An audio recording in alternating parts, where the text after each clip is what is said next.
நேத்து நம்ம அக்கா ஒன்று சொன்னாங்க, கல்வெட்டுகள் இருந்து ஆராய்ச்சி பண்ணி சொல்லியிருக்காங்க. என்னன்னு தெரியுமா? தமிழை வளர்த்தேன் தமிழை வளர்த்தேன் தமிழை வளர்த்தன்றீங்க. யார் தமிழை வளர்த்தா? அண்ணாவா வளர்த்தாரு? ஆண்டாள் வளர்த்தாங்க.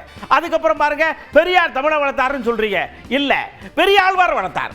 இப்போ வாழும் மன்னரா இருக்கிறார் ஒருத்தர், யார் தெரியுமா? நம்ம ஐயா மோடி. அவர் தான் உலகமெங்கும் தமிழை கொண்டு போறார். திருக்குறளை அள்ளி அள்ளி கொண்டு போறார்ல, அவர் தான் தமிழை வளர்க்கார் அப்படின்னு அக்கா ஆராய்ச்சி பண்ணி சொல்லியிருக்காங்க. நாமளும் அந்த கல்வெட்டுக்கு கீழே உட்காந்து படிக்கணும் போடுறோம். ஆக தமிழகத்தில் உள்ள பெருமையை தமிழக முதலமைச்சரை விட மரியாதைக்குரிய பாரத பிரதமர் உலகுக்கு எடுத்து சொல்லிக் கொண்டிருக்கிறார்.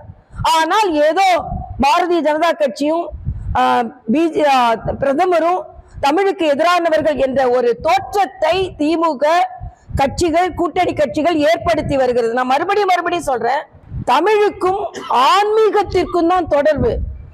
ஆன்மீகம் தான் தமிழை அதிகமாக வளர்த்தது. காவி தமிழ் தான் தமிழகத்தில் நிலைநிறுத்தி, ஆண்டாள் காலத்துல இருந்து, அண்ணா காலத்துல தமிழ் வளரல, ஆண்டாள் காலத்துல தான் தமிழ் வளர்ந்தது. பெரியார் தமிழை போற்றவில்லை, பெரியாழ்வார் தான் தமிழை போற்றினார். ஆனால் ஏதோ பெரியாரும் அண்ணாவும், இன்னைக்கு பெரியார் தமிழை தூத்தினார்.